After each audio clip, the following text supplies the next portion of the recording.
I'm not sure what I'd be more excited about if I went to San Diego and I went to AleSmith, seeing the museum or drinking the beer. Inspired by the adventures of our nurses, therapists, and techs, A Beer with Atlas is the only healthcare traveling craft beer drinking podcast.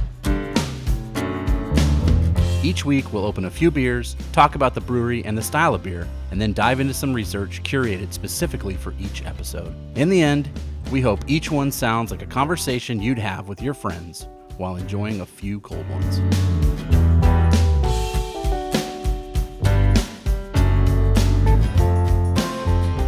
Welcome to another episode of A Beer with Atlas. I'm Rich. I'm Brian. I'm Dolan. Dolan was All right, I gotta sneeze. It's not coming. It's not happening. No worries. Dolan has already had COVID-19. He is now recovered and is totally fine. Part of the reason why we're doing these through, if you're just listening, hopefully you don't notice the difference. But if you're watching on YouTube, you see all this happening right here. We're being as safe as we possibly can. That's right. We are on the edge of baseball. Spring training.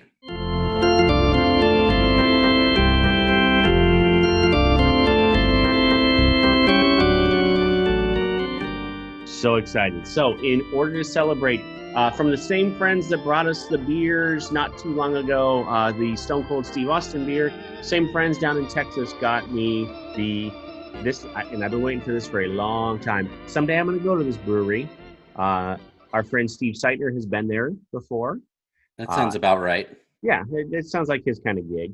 AleSmith, 394 Pale Ale, a tribute to Tony Gwynn. A collaboration with Hall of Famer Tony Gwynn, rest in peace. Him and his wife got together and they helped kind of come up with the idea behind this beer. So the flavor and kind of the flavor profile behind it.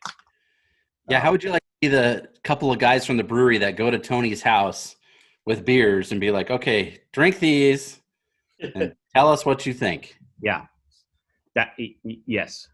Arguably, and I know Pedersen has got some baseball. Oh, yeah. Oh, man. Arguably one of the best hitters of all, top 20 baseball best hitters of all time. Yeah, we're going to get into that, I think. Here's one of the things, and I know there was that sneeze. It came. Bless you. Wow. We talked about this off air, Rich, but I saw some stat. We're going to be stat heads today. Yes. So I saw a stat that this brewery is number 6 out of 33,000 on Rate Beer. Mm-hmm. They're in Miramar area, commercial area of San Diego. This beer started being like a year-round beer for them in 2014. And he wanted something that was light with a kick. So light in, ABV, but had some flavor was kind of how they described what he wanted to do. So that's where we're at. It's called 394 because that was the highest batting average that he ever had in a season. What is it? One person has ever hit 400? Yep. Ted Williams. So that's pretty darn close. And that was in 1994. So 20 years later, they come up with this beer. They have a charity. Tony Gwynn and his wife had a charity set up, a foundation, and portions of every can, draft, whatever, keg of this beer goes to that. So it's kind of giving back to the community in San Diego. He was born not too far from there, played his college ball in San Diego, played every season of his professional baseball career in San Diego, and basically is Mr. San Diego. So that's what I have just to start with. One of the other beers, it's not a brewery that we get here in Nebraska. Mm-hmm. I think I got one of their beers once in Missouri, and I bought it because it was called Sublime Mexican Lager, and it has the 40 ounce to freedom logo on the can. So it must have been like a sponsored thing. Mm-hmm. Some of the other beers of theirs I've had, Speedway Stout. So that's like one of the first OG stouts I ever had when I started drinking craft beer. They were making it in bombers, pretty tasty. I probably didn't think so when I first drank it, but I would think that now. And yeah, I'd like to go here. But let's get to that number 6 thing out of 33,000 breweries on ratebeer.com. 33,000 breweries across the country, across the world, right? Yeah. And this is ranked number 6. Wow. That's pretty good. Yes. I'd say so. It's all right. They could be number 5. So I wrote down the 5 ahead of them. Do you? No, I don't have any of that. All right. So number 5. So this is number 6. Number 5 is Cigar City in Tampa, which we talked about a couple weeks ago, right? Yeah. Number 4, Treehouse in Charlton, Massachusetts. Treehouse, right? We've talked about that. We've had one of their beers before, haven't we? We had Julius. Mm-hmm. Number 3, Trillium in Boston. I think we had one of those. Yeah. I believe we have 2. Yeah.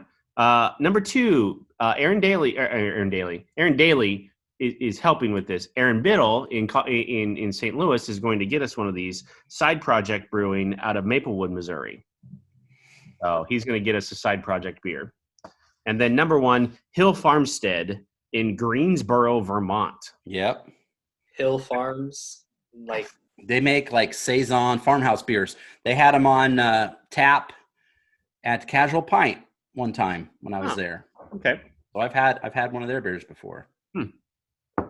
not to be confused with Hillshire. Hillshire Farms is a whole different thing. Meatier. Meaty nose, if you will.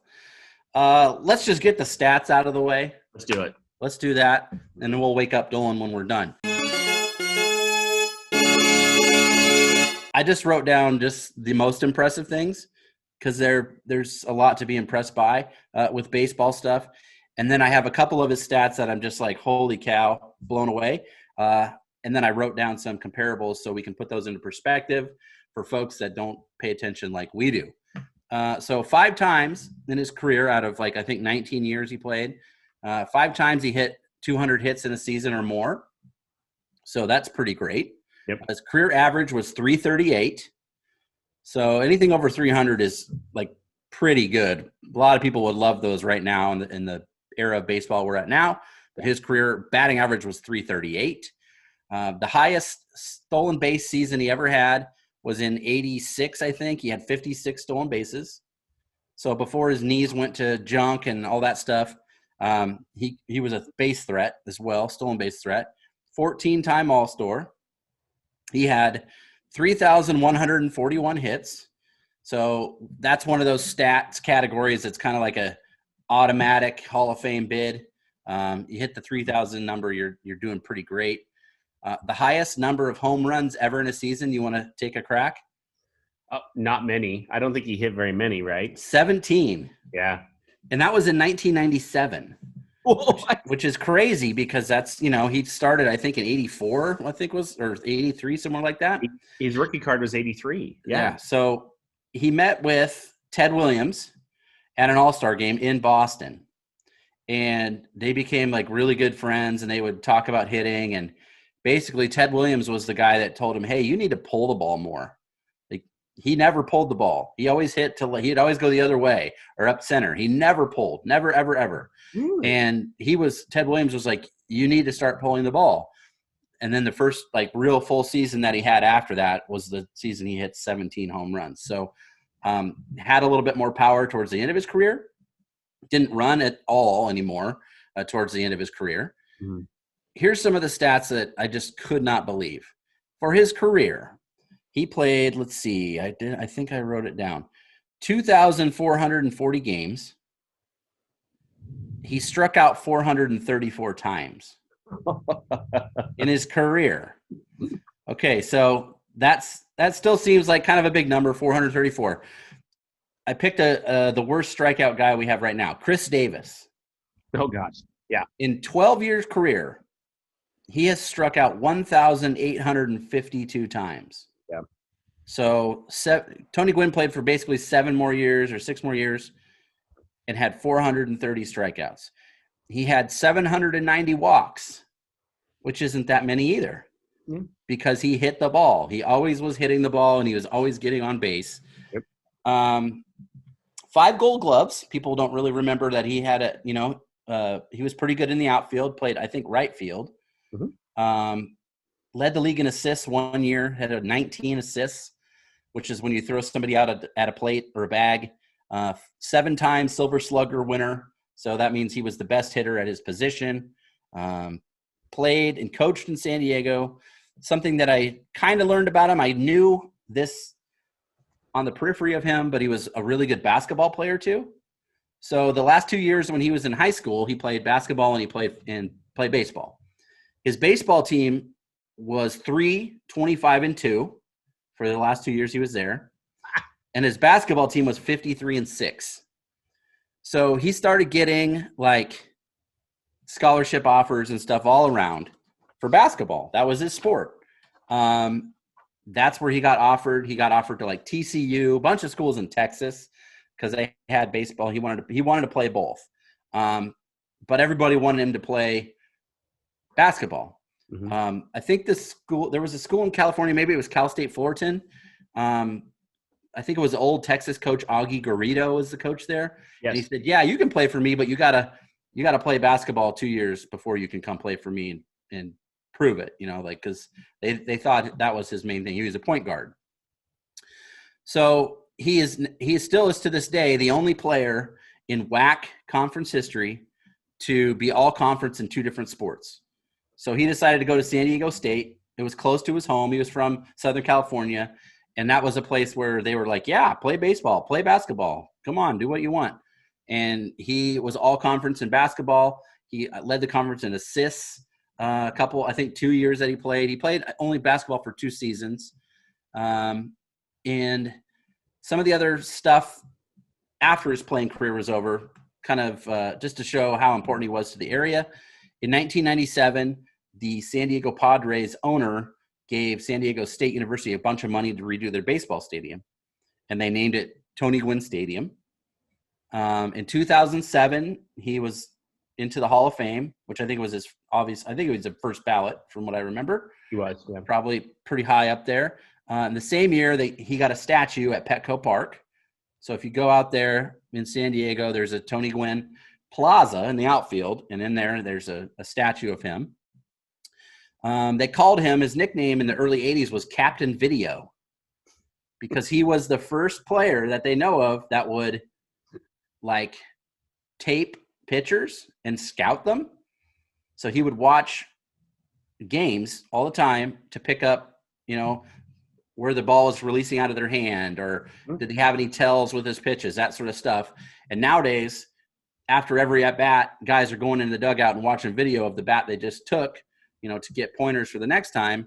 And he's the one that started that the whole trend. He was the one that was doing that 25 years before it was, something that most ballparks have to this day. Now that maybe has gone too far with some sign stealing and whatnot, but sadly, thanks to the Houston Astros, yes, that was outlawed last year. And I remember Javier Baez of the Chicago Cubs, our shortstop, was angry about that because he said this was a part of my routine. Like after every at bat, I would go into the hallway where they had those videos, and he would watch his at bat again.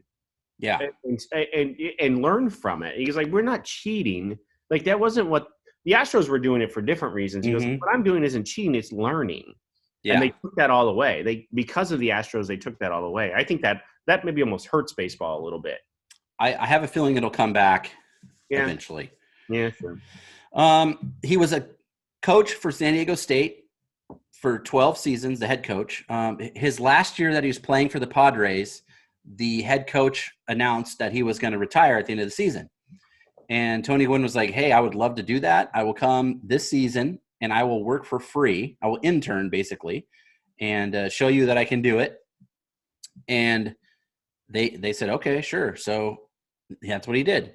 And then when he retired, he became the head coach there, and he went 363 and 363. So 500.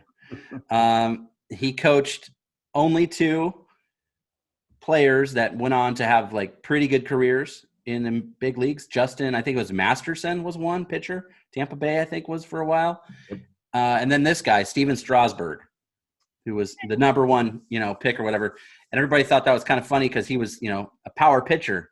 and ended up Tony Gwynn was his head coach, who's, you know, one of the best pure hitters of all time. Yep. As far as his career goes, he was criticized, I guess I'll say. There was a season there that Jack Clark played with him, first baseman, and he was kind of a mouthy dude. He shot his mouth off everywhere. You know him and love him as a Cardinal, I would guess. Oh, yuck. Yeah. But he basically said, hey, we got guys on at first and second, or second and third, and Tony Gwynn's bunting. Why? Because he's trying to protect his average. He needs to swing the ball, move guys over, get them in, blah, blah, blah. So there was this big thing that season about how Tony Gwynn was selfish.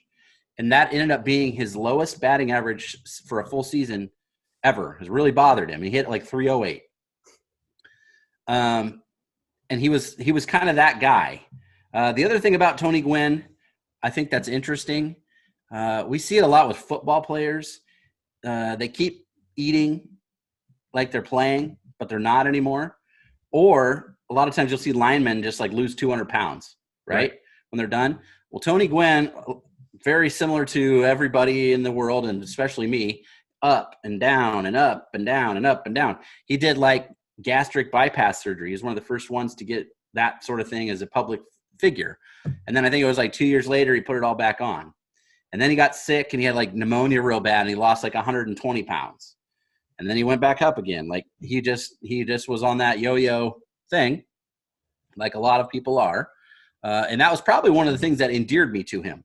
When I was a kid living here in the Midwest, you didn't see San Diego Padres on TV.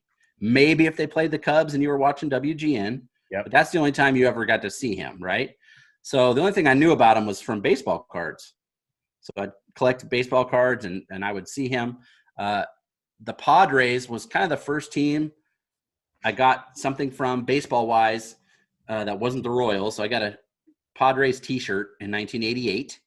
Went to the Lincoln Mall to the store called, I think it was Pro Image, maybe it was called back in those days. And that's the only place that you could buy baseball stuff for like all the teams.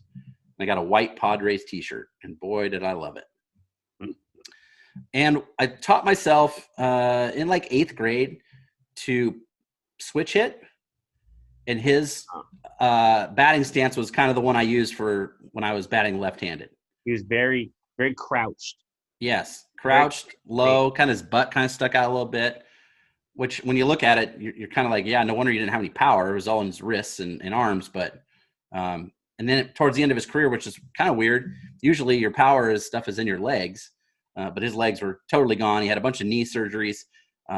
They said it was because he played basketball and baseball same time for 20 years almost. Like from the time he was a kid to all the way through his baseball career, like he just never stopped, moving. So that was one of those things. He worked for ESPN for a while.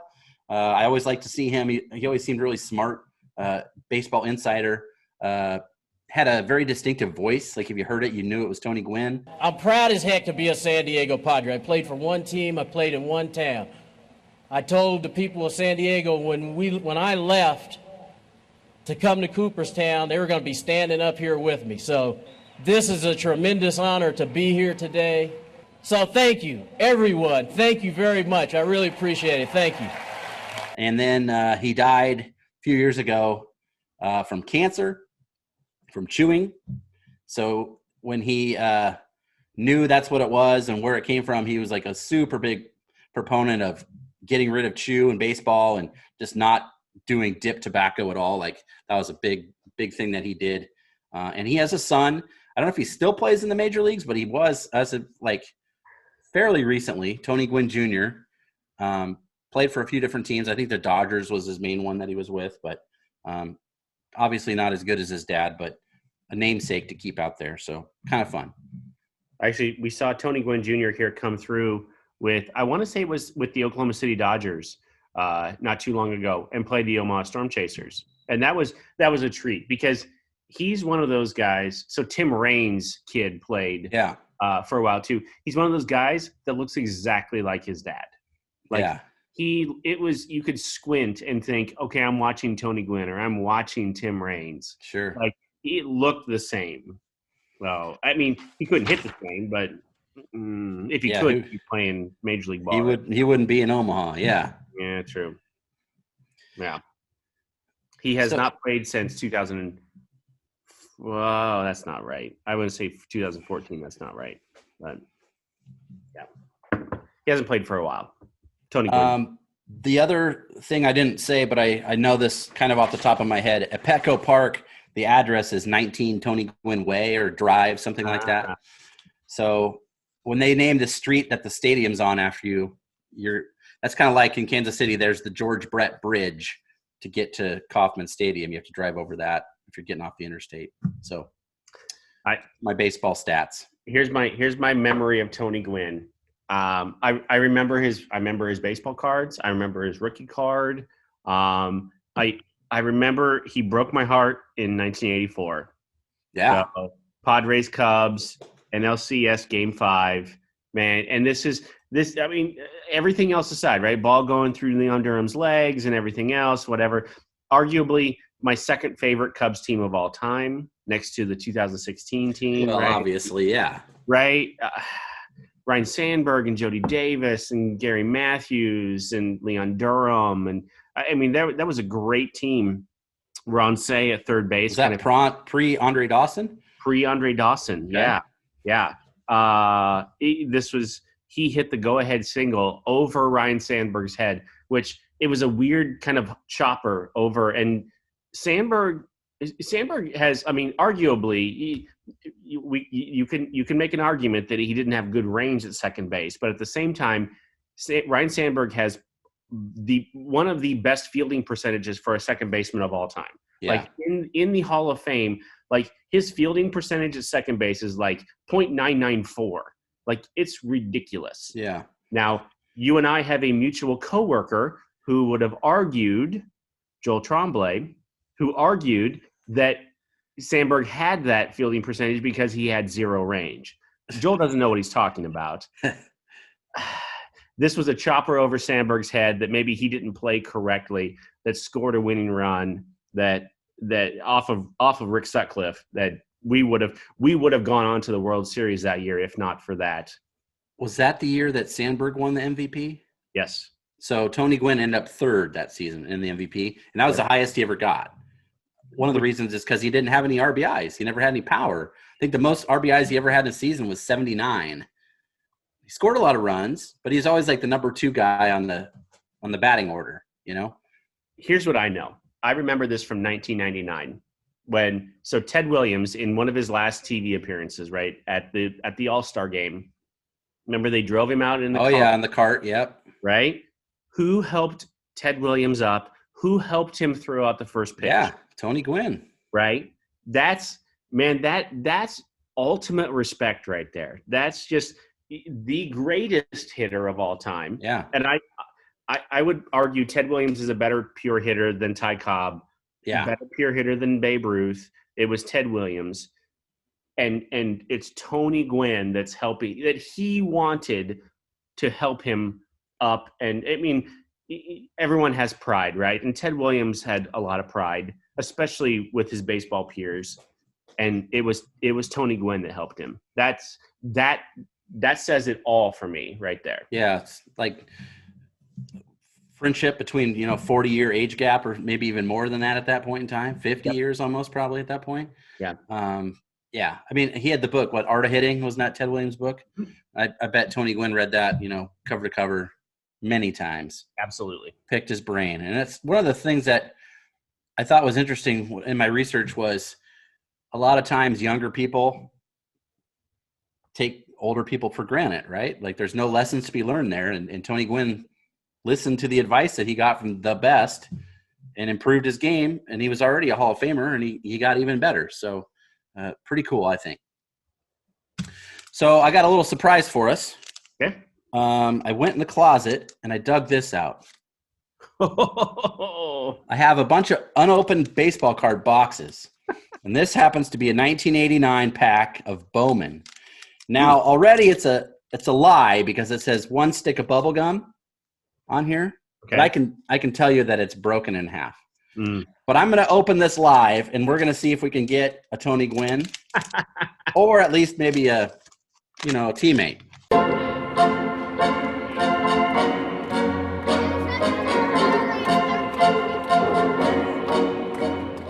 This is just a pack of cards you've had. For 30 years. Wow. Do you have a few of those? Yeah, I have a whole box of these. Oh, Wow. okay. All right, first one, Todd Benzinger. Okay, yeah, I remember him. Oh boy, here we go. Ken Griffey, father and son card. The only father-son duo to ever go back-to-back home runs in a game. In a Is that right? game. Huh. Brian Harvey, Angel. California Angels. Back when they were Closer. California Angels. Oh boy, Steve Lake. Don't remember. I remember Steve Lake. Phillies, I think. Yeah, he was a Cub for a while. Steve Lake was. Oh, here we go. Jim Abbott. Yeah, remember the Jim Yeah. Abbott putting the glove on? Oh, here we go. We got a teammate. Walt Terrell. Oh, San look at Diego that mustache. Padres. Look at the mustache on that. Oh, yeah. Holy I can smoke. do one of those. The old donut duster. Woo. Richie Ashburn. Mm-hmm. He Oh, looks like it's a throwback from like a 32 Goody card. There you go. George Bell. I recognize him. Mm-hmm. Yep. Oh, we got a crosstown rival, Uh-oh. Brett Butler. The Yep. Yeah. Other giant, Scott Geraltz. Never heard of you. No. Sorry, Scott. Oh, definitely crosstown rival here. Ish, another one. Terry Steinbach, the A's. Ah. Remember Terry Steinbach? He was the first one to wear like the The mouth guard piece Yeah, on the helmet. Yeah. yeah. Tom Browning, I remember him. Mhm. Cincinnati Reds, all-star pitcher. Yep. Oh, we didn't get one. Last card, Mhm. Matt Noakes. Supposed to have been really great. Panned out for nothing. Yeah, I remember Oh, that. no Tony Gwynn cards, Hello. but we did get a teammate, at least. With a sweet mustache. The closest we can get. Hmm. He played all over the place. You know what? There's something to be said about how Tony Gwynn, and he mentioned it too in his Hall of Fame induction when he played for one team. He played for the San Diego Padres his entire career. That does not happen anymore. It simply does not, and that's okay. That's just a product of the time. But man, he's Mr. San Diego. I mean, there's no doubt about it. His name is synonymous with San Diego Padres baseball. He routinely, like every time, took less money to stay there. Mm-hmm. Like he could have gone everywhere. When free agency just kind of started happening, he definitely could have left and got more money, but he didn't. He stayed there. He was friends with the owner.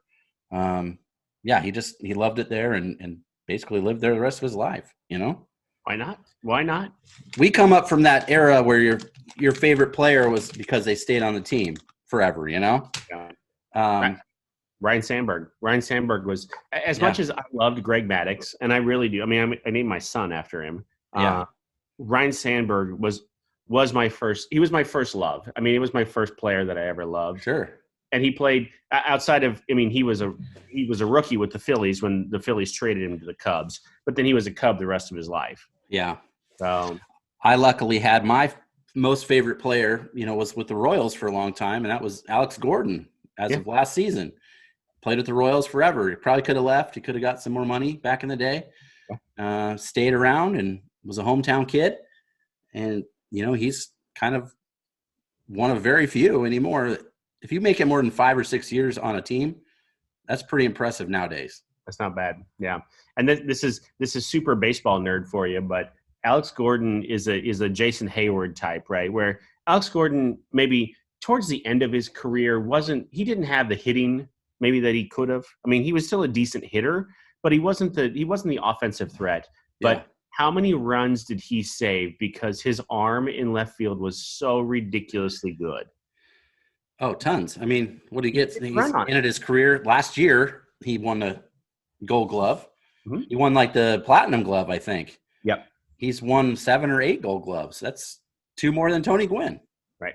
You did not run on Alex Gordon. You don't run on Jason Hayward. Like that's a baseball stat right there that like they don't necessarily keep track of. They keep track of RBIs and stuff like that. but how many guys don't Advance or try? Yeah. Right, go second to home on a single because of the dude's arm in right or left field, and that's what Alex Gordon was. What are we thinking about this beer? Because we've very, very rarely just done a straight pale ale, and that's what this is. It's definitely not really my thing. It's drinkable, but it has that like cream soda aftertaste or something. I can't really Just nail a little hop sweetness for you. Is that what that is? Yeah. I love it. Like this takes me back to my, rookie season of drinking college craft beer. So I'm a fan of this. And it's got good lacing on the glass. That's what you want. It's got that pale ale color. It's darker than an IPA. Smells like hops. It tastes like hops. It's not too bitter. It's less bitter than the Steve Austin beer, I would say, for me. Yep. I would agree. I could drink this in a baseball stadium all day long. Yep. Till my BAC was 0.394. Well, that's not super. It could happen. It just wouldn't be pretty. Right, exactly. I'll steal a baseball term here. Like this definitely hits above average. Oh, look at you. It's definitely not a can of corn.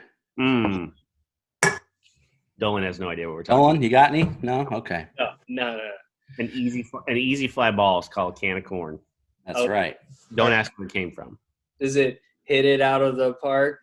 Oh, well, kind of like Tony Gwynn, it's probably a double. Yep. Not a home run, yeah. But as far as pale ales go, quite delicious. Yeah.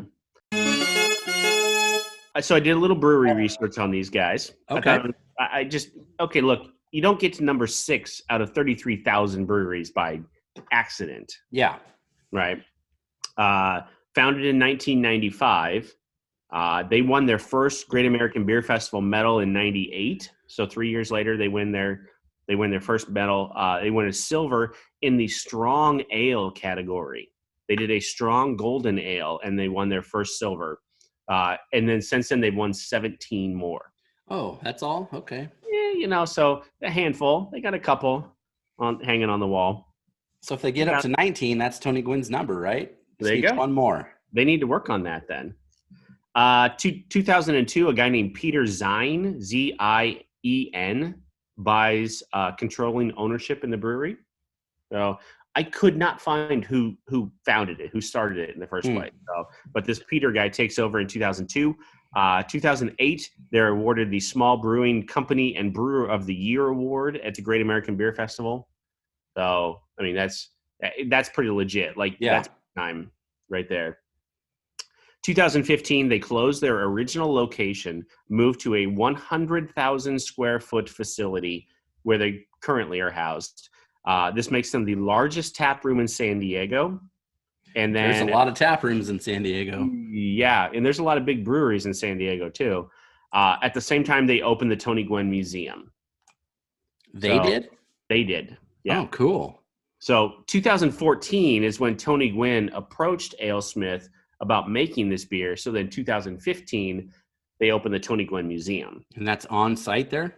Yep. Awesome. Yep. So I'm not sure what I'd be more excited about if I went to San Diego and I went to AleSmith, seeing the museum or drinking the beer. Because that's like crossroads in my life. Oh, yeah. The only thing that'd be better is then if maybe there was a comic book store across the street that I could stumble to afterwards. And they were playing Pearl Jam on stereo or something. Oh my goodness. You're just, Perfect day right there. I'd be a happy man after that. It'd be over. So I'm going to say that for me, this is a 4.25 beer. I know we're ahead of Untapped. I have more research to go. But the more I drink this, the more I really like it. I'm sad we only got 3 cans. Here's the thing. It's a 6 ABV. So it'd be a little bit more than you would expect, maybe? Yeah. Usual pale ales, usually like 5.4 to 6. So on the high end, I guess. But you're right. Like if you're at a baseball game, let's say we're sitting at Petco Park and we're watching the Padres play the Cubs. Yeah. You know, where National League maybe, or I mean, maybe there's some interleague play and the Royals make it out there. I don't know. You know, you're eating hot dogs and drinking this beer all day. That's a pretty damn good day. I would say it's a great day. The Padres, by the way, this offseason have made a lot of moves. They're trying to win this year. They've done that a few times. We'll see if it pays off for them this season. Look, when you have to play the Dodgers, the current Dodgers, as much as you do, you got to make as many moves as possible. Yes, So, I would agree. Power to them. Won that championship. My grandma is a huge Padres fan. Huge. Your grandma? Yeah. She lives in San Diego. There you go. She got into baseball. She's from the Philippines. And so when she came over from the Philippines to America, that was one of the very first things that she fell in love with was baseball. I don't know why. I don't know where that comes from, but then she started living in San Diego for a while. Her and my grandpa split. She moved to San Diego, and she then attached herself to the Padres. Padres, yeah. She's always sending really blurry photos to me on the games at a Padres game. Now, this is how closely she follows the Padres. She asked me when the Padres were going to play the Packers a couple months ago. And I was like, I think that's the wrong sport, Grandma. And she goes, oh yeah. That's right. I thought Packers were a baseball team, but that's the Rockies. I'm thinking of the Rockies. I started laughing, and I was like, okay. So she only follows the Padres. She doesn't know any other teams. In That's all. You know, if you have a favorite team, it doesn't matter. Yep. Focus on them. Exactly. I have always had a soft spot for them. I've always liked the Padres. The Padres are very much like the Royals. They're like the minor league system for the rest of baseball. So if you could list probably a whole squad of ex-Padre players that made the Hall of Fame playing for other teams. Yeah. Like they were just that team. And right now, one of my very current favorite players plays for the Padres after being with the Royals forever, and that's Eric Hosmer. Mm-hmm. So I always follow the Padres. Segue time. Tony Gwynn. We know about him. Okay. Well, growing up the way I did, I only got to see Disney Channel, old movies, old TV shows. One of the actors in one of my very favorite TV shows shares the last name. I know where you're going with this. Fred Gwynn. Yeah. Spelled, he's got an E at the end of his name. Close enough for us. Fred Gwynn, star of The Munsters. So he was born in New York City on July 10th, 1926. Passed away July 2nd, 1993. So he had a pretty good run. Yeah. He started out working as like a copywriter in New York City, but he really wanted to be an actor. And he got his first job on Broadway, singing and dancing and being in a play. And he was like, cool, peace, I'm out. And he quit his job, and he never looked back.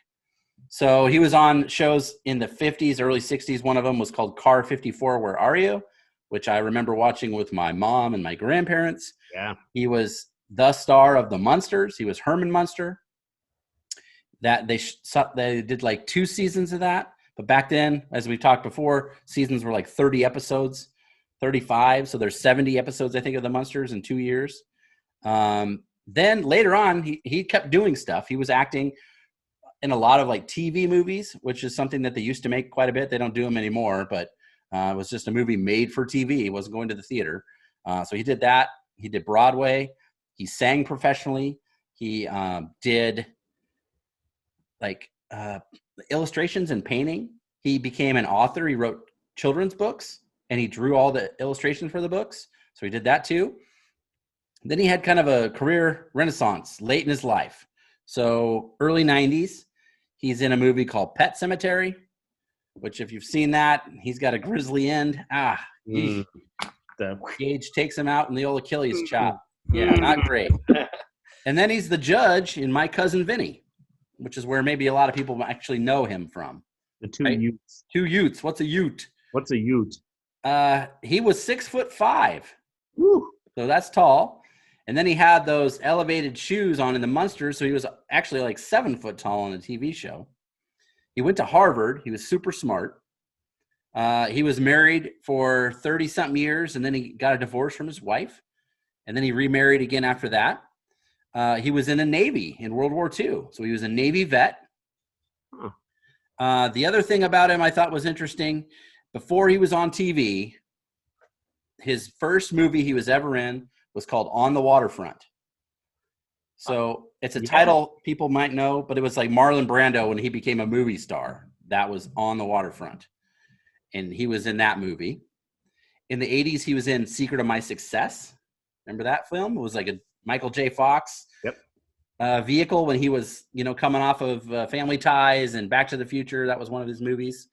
And he was also in Fatal Attraction, 1987, which was like Michael Douglas, Glenn Close.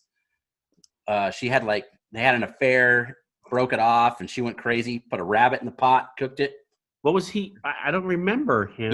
He was like, I think he was like the boss in that movie or something. Really? Okay. So I don't even I've never seen the movie, don't know what happens in it, but my mom owned it, and I remember the cover of it with the ripped. It's like a rip page, something, and they're like looking at each other or whatever. But I know red and purple. Fatal Attraction. Kind of started that whole genre of movies that took over like the 90s. Yeah. Anything like Basic Instinct, and there was another one that she was in with like an like a hotel. Billy Baldwin was in it.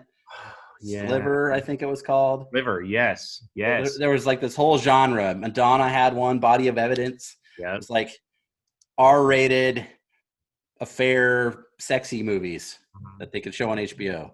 Dolan, if you ever, not that you would ever cheat on your wife, obviously, but if you ever need a reason not to, this is the reason not to. Because, watch these movies. Oh, gosh. The girl's always crazy, and she does crazy shit. And then in the end, one of the three of them ends up dead. Yeah. So, and usually an ice pick's involved. Ooh. What was the one where she stabbed him with the stiletto heel in the eyeball? Do you remember this one? Well, definitely wasn't Basic Instinct. I don't know. That might have been a Madonna. That might have been the Madonna one. That did happen on Snakes on a Plane. Snakes on a Plane. It's an homage to one of these other movies, I guess. He got trampled, and the stiletto heel went into his eyeball, or the side of his head, maybe. I don't know. My last little piece on Fred Gwynn, he had pancreatic cancer, and he passed away in his house in Maryland. But he died, and they quoted it as his cigar room. Oh. Which, if you're going to go, that's a great place to do it. In your, like, man cave or cigar room? Hell yeah. Yep. He was happy. He was drinking his favorite scotch or whatever, smoking a cigar, and that's it. That was it. He was done for. That's a man way to go. If you got to go, that's the way to do it. Yeah. Yeah. So that single white female. There you go. She used the stiletto heel, stabbed him in the eyeball with it. So yikes. Jennifer Jason Leigh, wasn't it? That's exactly right. I remember those. That's when I was coming up. That's what I was watching instead of wrestling. Yeah, well, there you go. Sadly, like, pancreatic cancer has taken multiple people, that not only people that like I admired in my life, but it took my dad. And that's one like that. I've had some of my family members with that one too. That's no joke. You're pretty much done for. By the time, because there's no early warning for it. They have early warning tests for everything else. Pancreatic cancer, man, you find out at stage 4 and you're dead in 3 months. And that's unfortunate. That's just how it goes. And so props to Fred Gwynn for doing it his way, right at the end. That's right. But yeah, do you know him at all, Dolan? Any of those things I said? Nope. So I would suggest just check out the Munsters. Yes. So it was like a Universal monster movie, TV show. Well, I know about the Munsters enough to maybe know. Picture them in my head, and this right here. It's this hairline, Eddie Munster. This is the Eddie Munster hairline. Yeah, it is. Right, Werewolf Boy. Yeah. One of my very favorite All-time favorite, gambling machines, was a Munster slot machine. And they had a bonus on this level, and this was back when, you could play 9 lines for a penny a piece. So we're, 15 years ago probably we're talking. Yep. And if you got to the bonus and you did good, Herman Munster would stand up in the game and he would smash this table and he'd say, I'm rich, I'm rich, I'm rich. And he'd break the table because that was a scene in one of the shows. So whenever any of us would go, me, my friend Daryl or Mark, some of my other buddies, we'd all play this. And if anybody got the bonus, we'd all have to stop what we were doing and watch that scene to see Herman Munster proclaim that he's rich and bust the table. And that's Fred Gwynn for me. He's a classic character actor. Like when he showed up, as the judge, it's just perfect. It was just perfect. Mm-hmm. It was just at the end of his life, like finishing his career. It was just, it couldn't have been any, but it was just a great fit. Yeah, he was in a lot of hits, and he was never the star other than the Munsters, I would say. But you recognized him every single time.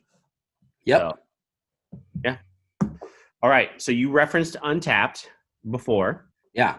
Let's go there now. 54,000 check-ins. So for a beer that's been around for a while, 54,000. That's not that many, actually. Yeah, I was kind of surprised it was as low as it was. 54,000 is not low, right? Obviously, we've done beers in the or like But 50. if you're number 6 in the world, I mean, but it flagship beer. You have a museum named after this guy, right? You'd think people would drink it every time, right? So, yeah. But also, you got to think about the last, let's say, 3 years. It's all been hazy IPAs and flavored stouts, and they had a lot of IPAs. Yeah. But this is a old school standard pale ale, which is not everybody's jam right now. Yeah. So 54,000. Where do you think we land? 3.94. I'm going to go 3.7. 3.86. Oh, right in the middle. Right in the middle. So I'm going to guess he hit 3.86 at some point. Probably somewhere in there, yeah. 3.86 at some point in his career. So yeah. Pretty good. This is one of those beers when we first started, however many, I mean, we're in the 100, where are we at, Nolan? 130 for? Yes. Exactly. Every time I go to the doctor in Omaha, we would come back, and my reward for being good was we would get to stop at Taco Bell on O Street, and I'd get a steak soft taco. Yes. That was weird. Why all of a sudden that's weird. I went to check what episode we were on, and it started playing, and I thought right in the beginning of that Brian was just talking. Oh, there you go. He said, I get to go to, try a steak taco. I was like, that is a previous episode. It is Taco Tuesday. I think we just inceptioned ourselves. Yeah, we did. We're on the 3rd level now. Yeah. That was awesome. All right. How many episodes are we at, Dolan? We are sitting at 120. We record these ahead of time, so I'm counting in my head. So we're almost to 130 episodes ish. Yeah. Well, there we go.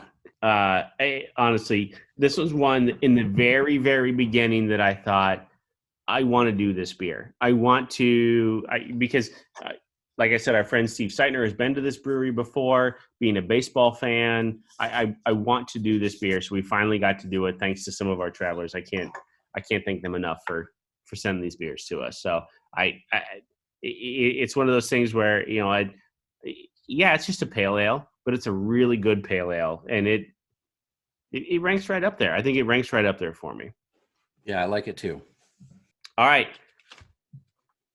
Gosh, I want to tease, but next week Dolan says is St. Patrick's Day. I remember St. Patty's Day last year when we had St. Patty's Day 2020. And we remember that too. Oh, it was so sad. So we had that sad sandwich. Dipping your sandwich in that green beer. That's true. all sad like. We're going to celebrate in style this year. We're going to celebrate the beginning of baseball with the Tony Gwynn beer. So we're not going anywhere for a while. Let's have some steroids. Thank you for listening to A Beer with Atlas. Special thanks to our brand team for producing the show. Each episode of A Beer with Atlas is powered by Atlas MedStaff, an industry leader in travel healthcare staffing.